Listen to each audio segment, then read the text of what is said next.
Hamilton, Terran Hegemony, 18th November 2774. The Azure particle beam punched squarely into the heavy chest armor, rocking the Warhammer back on its heels. Electronics shrieking from the ionization discharge, Captain Paul Rice fought to maintain his battlemech's balance as missiles from two more Manticore heavy tanks gouged into its armored hide.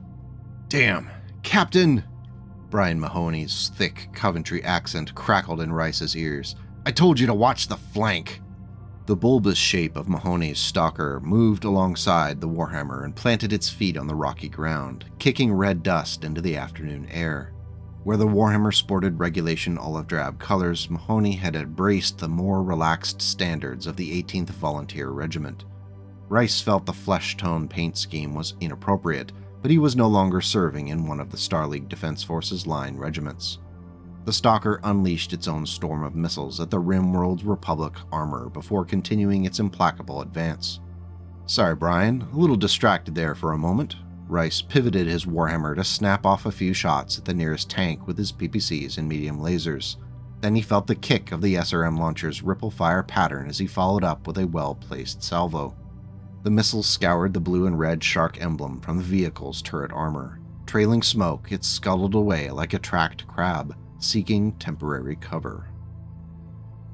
Tactics of Betrayal, BattleTech 25 Years of Art and Fiction by David L. McCullough.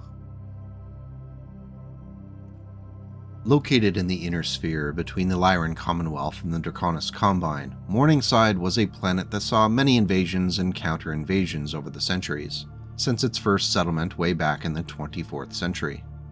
One invasion in particular interests us today because it involves the noble and epic Manticore heavy tank. When the Combine dropships spewed their battlemechs onto the surface of the planet, they were confident that this would be an easy victory. They outnumbered the Lyran defenders who were employing tanks and only a few battlemechs. Their hubris would be their undoing, as the Lyran garrison knew the terrain well and were able to maximize the potential of their small force of Manticores. After setting up kill zones and overlapping fields of fire from concealed positions, the Manticores were able to hammer the Caretans back with PPCs, LRMs, and the occasional SRM launch before the Caretans fell back. Shaken by the unexpected ferocity of the defenders, the Combine forces regrouped and then marched on the defensive positions. Lacking the element of surprise, the Lyrans were forced into a fighting retreat, losing 3 mechs and more than 10 tanks before themselves rallying and pushing back. More PPC shots and indirect fire from LRMs continued to pepper the Caretan mechs, who were starting to show its effects. 6 of their battlemechs fell in exchange for just 5 additional Lyran Manticores destroyed. Frustrated with the unacceptable losses they were taking, the Caretan commander issued a command to charge the defenders, which turned out to be an effective strategy as it quickly cut the Manticore's effective weaponry in half. 2 additional Caretan mechs fell in the resulting conflagration, but 20 more Lyran tanks were locked out. Finally, as his force's losses were climbing at a faster and faster rate, the Caretan commander issued the order to retreat to their dropships. Though the Lyran defenders had suffered catastrophic casualties, they had successfully defended Morningside. "Confirm link," replied Forrester in a clearer voice. "We'll lead the charge and provide cover. Try to hit him in the flank." With that, all 4 Manticores sped through the open bay door. Within seconds, they found the Valkyrie and the Vindicator, which responded by facing the heavy tanks. The Manticores sped around the 2 mechs, both ankle-deep in rubble, and unloaded PPCs, medium lasers, and short-range missiles. Both mechs jumped, the Vindicator landing on the Manticore and crushing its turret as its lasers torched the remains. The Valkyrie landed in more rubble and lost its footing, going down in a tangle of limbs. Playing with Giants, Shrapnel number 19, page 72, by Kingsley Montgomery. Battlemechs may grab the headlines and star in the holovids, but the ground pounders know who actually does the hard work. For over a millennia, the tracked main battle tank held the line, pushed on enemy positions, and represented an island of strength and resilience on the battlefields of Earth and across settled space. Among a wide variety of platforms and systems, the Manticore stands out as one of the most effective and long-lasting tank designs. The Manticore was created by the design team at Technocorp on Hesperus II in 2575 with the goal of producing a 60-ton mainline tank which could project power at all ranges while being tough enough to take a fair amount of damage. At the time of its design, adding in the 240 Pitman engine was a bold move as it vastly increased the cost of the tank. Even more surprising was that during the Succession Wars, the Manticore was considered so useful that those fusion engines weren't typically pillaged for use in a battle mech. Good on you, Manticore. The fusion engine allowed the Manticore to reach a top speed of 64.8 km per hour, which was typical for its weight and matched the performance of the Bulldog, a comparable 60-ton mainline tank. To keep the tank's squishy 4 crewmen safe, 11 tons of Arc Shield Maxi 2 standard plate armor provided 176 points of protection. 42 points of armor on the front and another 42 on the turret made the Manticore a pretty tough nut to crack in a head-on slugfest. When it came to weaponry, the goal of creating a vehicle that could be potent at all ranges was served primarily through the installation of a uniquely designed particle heavy cannon PPC into the turret.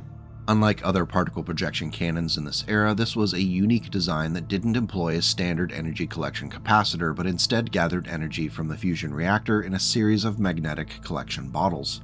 When fired, the bottles vented their energy into a central collector, which was then released, sending the energy down the barrel of the turret. While it is interesting to ponder the possible design of these futuristic weapons, from the perspective of the target and the battlefield commander, the Partikill's PPC's range, damage, and minimum range were identical to other PPCs in the field. Joining the PPC at long range was a Farfire LRM-10 launcher in the turret, which could be utilized in a variety of ways. Obviously, the direct damage and indirect fire options were there, but the use of specialized ammunition like thunder rounds could aid in funneling enemy forces. Working in conjunction with other Manticores or LRM carriers presented a unique challenge for those who wished to take what isn't theirs by force.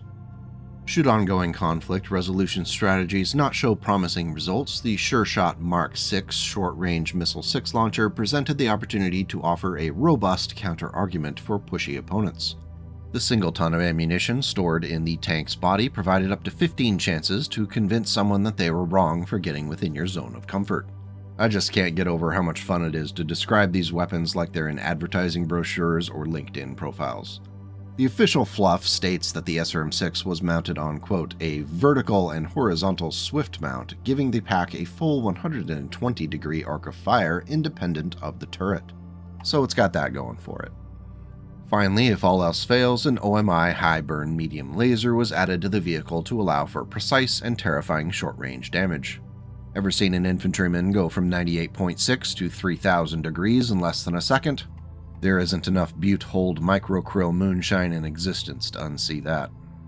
What we're left here for the Manticore is a 60-ton tank that is better armored and better geared to inflict damage than some battle mechs of equivalent mass. Without any Quicksell-esque flaws like the tracks falling off or an autoloader that frequently loads the gunner's head into the breach, things looked pretty good for the design.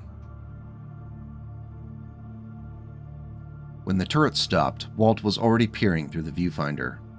Parson, longbow at bearing 67, range 320 meters. Spotted, Parsons called out. On target. Up. Ready. Fire. The Manticore's heavy PPC sent a brilliant bolt of blue lightning ripping into the assault mech's left side.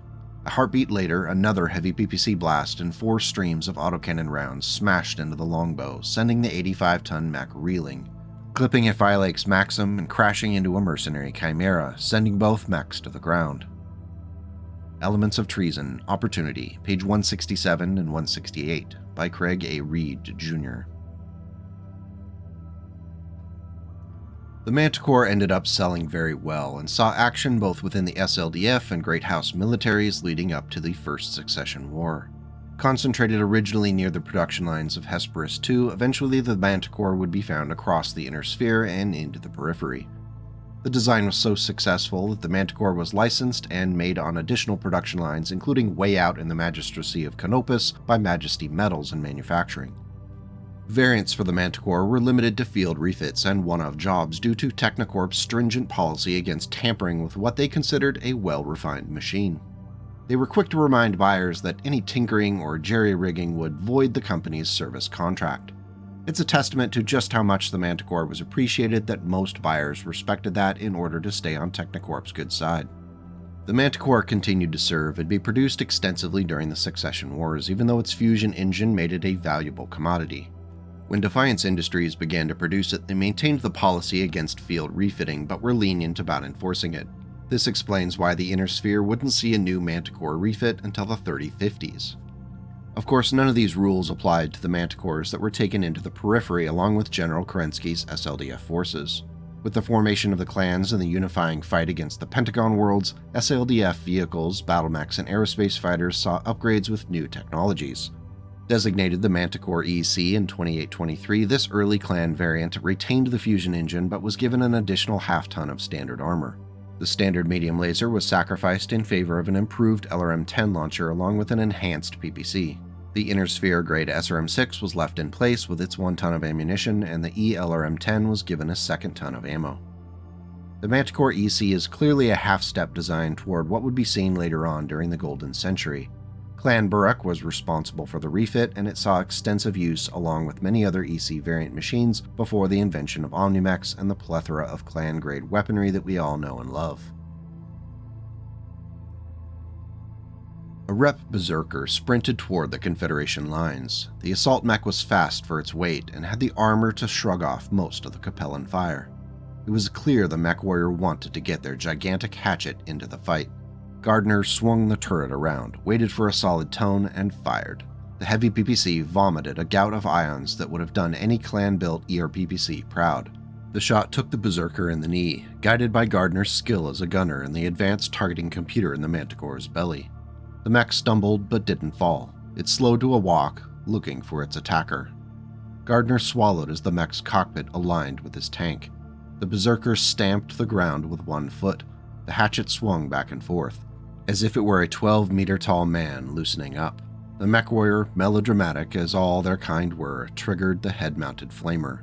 "Herzl," Gardner said evenly. "SRMs." "Reloading now," the loader confirmed. The Berserker broke into a run, right at them, and the heavy PPC was still recharging. "Breakness, back us up." Blood Will Tell, page 300, by Jason Schmetzer. Eventually, not even a firm no-fussing policy had to give way to the march of technological progress. The Defiance design team had 2 primary goals with their Manticore refit. The first was to further refine the tank's strategic potential, and the second was doing so without requiring too extensive and intrusive a refit. While there was always money to be made from producing new Manticores, there were so many already out there that not offering refit or upgrades to existing tanks would have left too much cash on the table. The final product was a machine that looked a lot like the original, with the same Pitban 240 engine, but slightly tougher and more accurate. The 11 tons of standard plate was swapped out for 10 tons of Duralex super ferrofibrous armor, which boosted the overall armor coverage to 179 points, and shaved off a ton for use elsewhere. The most controversial swap in the weaponry was the removal of the traditional PPC in the turret in exchange for a Thunderbolt 12 large pulse laser. This cut the tank's primary weapon's range significantly, though it was justified by the design team as worth it for the pulse laser's improved accuracy. The traditional LRM-10 and SRM-6 missile racks were retained, but new replacements and those on new tanks were both Thar-Hess models that benefited from Artemis IV fire control systems. Though it increased the mass of both launchers by 1 ton apiece, it was considered worth it to maximize the number of missiles that would hit a target when lives were on the line and it counted the most. Finally, the tried-and-true medium laser was sacrificed in favor of a Defiance Sting Streak SRM-2 rack in the turret fed by 1 ton of ammunition in the vehicle's body. Though not able to match the damage output of the medium laser, it was a necessary swap to remove the heat sinks and buy room for other upgrades. Overall, the long-range punch of the Manticore took a hit in favor of a more accurate short-range damage potential. While it would be impossible to please everyone, the tank could still be a valuable team contributor at all times. Most of the Helm Core Manticores ended up in the hands of the Federated Commonwealth, as one would expect from a Defiance Industries product. It's important to keep in mind that there were so many original Manticores out there that a Mechwarrior couldn't assume one configuration over another for quite some time. During the FedCom Civil War, the Manticore was a frequent participant on both sides of the conflict, and as a result, both great houses after the split still have a large number of Manticores in their forces. During the fight on New Avalon, where the first Davion guards ended up being obliterated, A couple of students from the New Avalon Institute of Science thought it would be a good idea to take advantage of a well-known Manticore known as Lady Jane, which was on display at the War Museum. The tank had earned fame as the first Manticore to officially take down an Atlas in battle.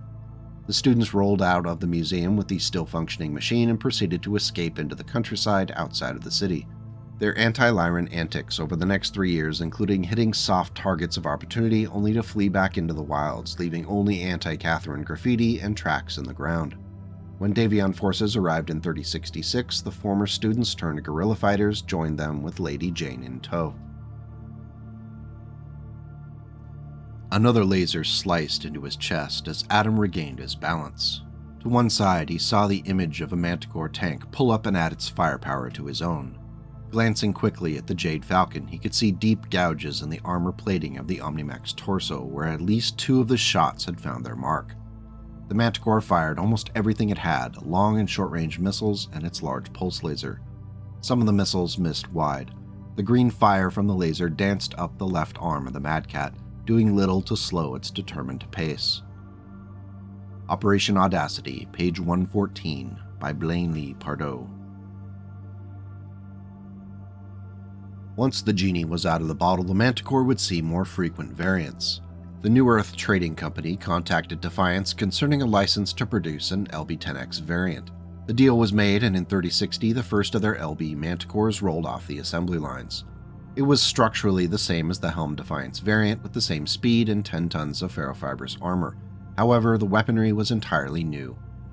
The main turret weapon was the previously mentioned LB-10X autocannon, which was fed by 3 tons of ammunition stored in the tank's body. The traditional LRM-10, SRM-6, and even the new Streak SRM-2 were pulled in favor of a turret-mounted Streak SRM-6 with 1 ton of ammunition and a front-mounted medium pulse laser. For those who don't like the large pulse laser, the LB-10X Manticore offered a solid alternative. The mixture of cluster and standard munitions for the LB-10X leaned it into traditional flexibility for the Manticore, and that Streak SRM-6 offered a painful experience should an enemy get too close. The medium pulse laser is just frosting on top of the cake.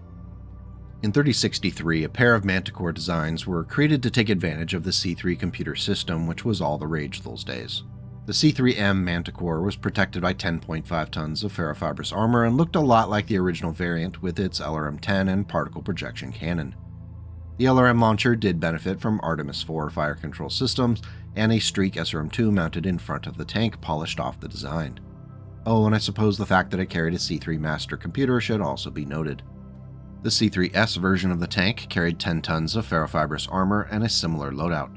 Once again, it had a PPC, the LRM-10 with Artemis, and a Streak SRM-2, however there was also enough room for the addition of a C3 slave unit and the installation of a Streak SRM-4 into the turret along with 1 ton of ammunition in the tank's body. Overall, the pair offer some fun options if you're running a C3 computer setup. If you're not, then the earlier versions are likely still your best bet. If you're a C3 player, please let me know if the C3 Manticores show up in your armies and if they're any good. Quickly, he did a head count. He had 7 mechs, not including the Vulcan and Firestarter still roasting Blakists on the ridge above. The Manticore sat perched beside Hammond's Hunchback, pumping PPC fire into the word line, and the Demolisher and the remaining Alicorn were just rolling into view. "We charge them," Connor said. "All units, prepare to charge." Operation Sith, Lyran Fire, Killzone Battlecore Anthology 7. Page 365 and 366 by Lance Scarinci. In 3069, the Manticore went even higher tech with the installation of several new pieces of gear. Again, the hardware didn't see any modifications and the ferrofibrous armor remained at 10 tons. The biggest change was the installation of a rotary AC-5 autocannon into the turret. It was fed by 2 tons of ammunition and its aim was improved through the use of a 3-ton targeting computer in the tank's body. 2 ER medium lasers mounted into the front of the tank also took advantage of that computer. Finally, a standard SRM-6 launcher aided by an Artemis IV fire control system rounded out the tank's short-range punch. The RAC-5 could generate considerable damage, though 2 tons of ammunition would tie the tank to nearby logistics lines. 40 shots can go very quickly if you've got that barrel up and running. It does look like fun, though. In 3074, a new version of the Manticore known as the HPPC variant represented the first major structural change after the swap to 10 tons of ferrofibrous armor. The traditional pitband fusion engine was swapped out for a light fusion version, which bought additional mass for use elsewhere, and boy will it be. 10 tons of mass and the associated heat sinks were devoted to the installation of a heavy particle projection cannon in the tank's turret. The massive energy weapon's aim was improved through the use of a targeting computer. To aid the big cannon, which could do 15 damage out to 18 hexes, a multi-missile 7 launcher was set into the turret and fed by 2 tons of ammunition, either SRMs, LRMs, or 1 ton of each. Finally, for the first time, an anti-missile system was also included and added to the tank to prolong its life. Though the targeting computer only aids in the heavy PPC shots and not the MML-7, the pinpoint 15 damage offered the Manticore the first opportunity to headcap a battle mech in a single shot. Not too shabby. Our last official variant for the Manticore arrived in 3117 at a time of serious concern for the Lyran state. The days of carefree spending were over, and as the coffers of House Steiner began to run dry, multiple avenues for revenue generation had to be explored. One of those was a new premium upgraded Manticore. Constructed for the first time around a pricey XL fusion engine and protected by 9 tons of heavy ferrofibrous armor, this Manticore was not destined for backwater garrison units or regular house armies. The PPC made its return, but as the ER variety, bringing the tank back to a hint of its original form. The enhanced LRM-10 launcher continued the trend along with the turret-mounted Streak SRM-6 launcher. Surprisingly, even the standard medium laser returned, mounted into the front of the tank. The energy weapons were aided by the installation of a targeting computer, and the missile ammunition was set into case, which could finally protect the lives of the squishy crew inside. While there is no doubt that the Manticor XL is a powerful machine, it comes with such a large price tag that the owner might only want to bring it out on special occasions. It's the sort of tank I would expect the BattleTech universe's equivalent of Instagram crypto influencers might rent in order to appear fabulously wealthy.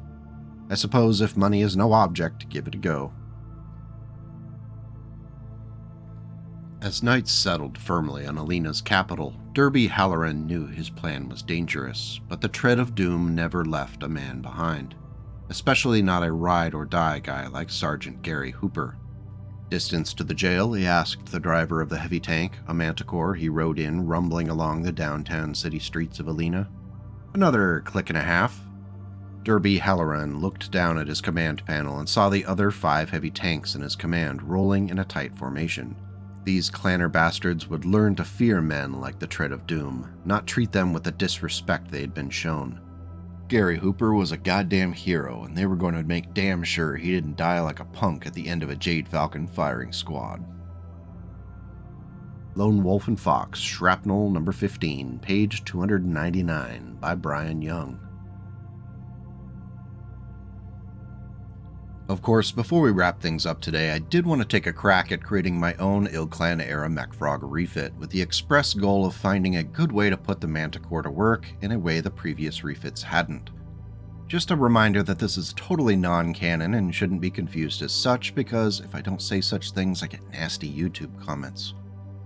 The goal of the Manticore MF was to demonstrate the value of the Thunderbolt missile systems on vehicles as a realistic alternative to large ballistics. For the MF, I swapped out the regular fusion engine for a light fusion version. 10 tons of ferrofibrous armor provided good coverage and didn't stray from the Manticore norm. Now back to the missile launcher. There's no doubt that the primary weapon on the MF is the large Thunderbolt 20 launcher in the turret. It weighs 15 tons, and each ton of ammunition provided just 3 missiles. The MF carries 5 tons, so 15 shots total before it needs to revisit a logistics point.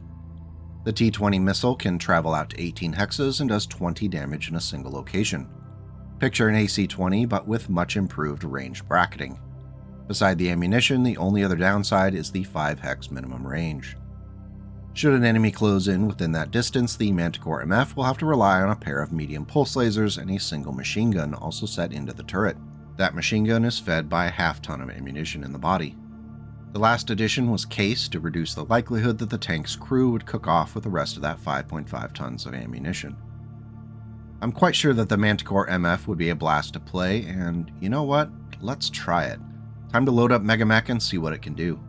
I set up a game on a 40x40 riverbed map with a lance of Manticore MFs against a lance of battle mechs of comparable battle value. The heaviest was a Warhammer 8D, 2 mediums, the Phoenix Hawk 4M and Shadowhawk 2D2, and finally a Locust 6M. Starting on the southern edge of the map, I had a little bit of trouble grouping up, but the plan was to stick together and pelt anything that got close with our 4 Thunderbolt launchers. The Locust was the first to run into the fray, and it got a few good hits in before the Manticore's medium pulse lasers started to really do damage. Eventually, a Thunderbolt missile hit the light mech and evaporated its right torso. Off to a good start. With the Locust down, I regrouped and took aim at the Phoenix Hawk, which quickly closed on the tanks. This presented more of a problem as the tanks were limited by terrain, which made it difficult to roll away from long-range shots from the Warhammer in the distance. Still, eventually the Phoenix Hawk and his buddy the Shadowhawk started taking fire. The Thunderbolt missiles don't hit as often as I'd wish they had, but when they did, the damage was hard to absorb. Both the Shadowhawk and the Phoenix Hawk fell at various points due to having to take piloting skill rolls from 20 plus damage every turn, or every other turn. The medium pulse lasers ended up being tremendously useful for hitting the agile mediums even when the big missiles couldn't.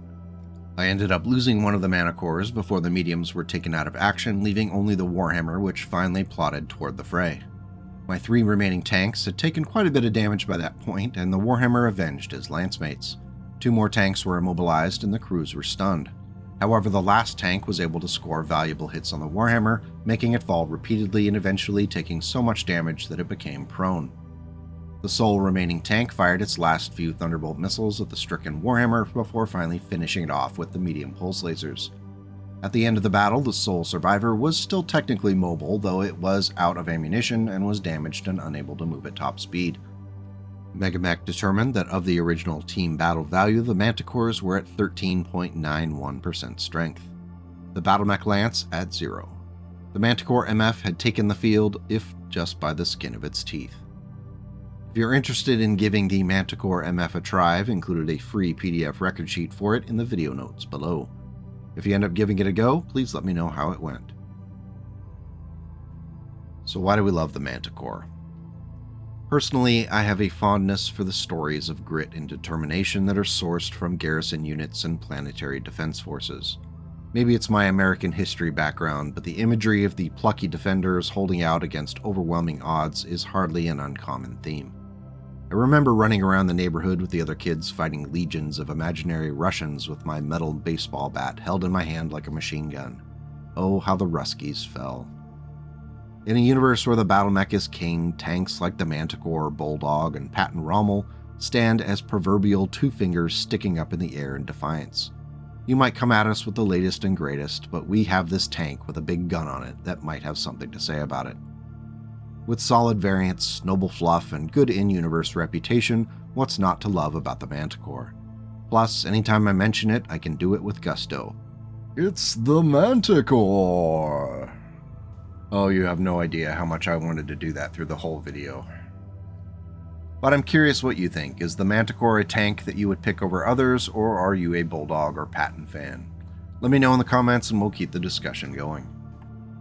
Oh, and before you yell at me, yes, I know there's a Manticore 2, but I really didn't want to get into it in this video because it's a completely different vehicle. 10 tons heavier, XXL engine, it's just a whole thing, and we don't have time for me to complain about it. Consider yourself lucky. If you made it this long, you're probably already subscribed, but if not, don't forget to hit the like and subscribe button so that YouTube knows this video is worth showing to others. I know we all fall down the rabbit hole of Home Inspector YouTube, but we need to keep growing and letting the people know about big stompy robots. Thank you to the MechFrog Discord for sharing your Manticore pictures. Your hard work deserves the limelight, and I'm honored to be able to share it. If you'd like to join our community, I've included a link in the video notes below. Becoming a channel member or supporting through Ko-fi can toss a few bucks my way and helps keep all of this going a little bit longer. I really appreciate it. Take care and go out and make the world a slightly better place today and tomorrow.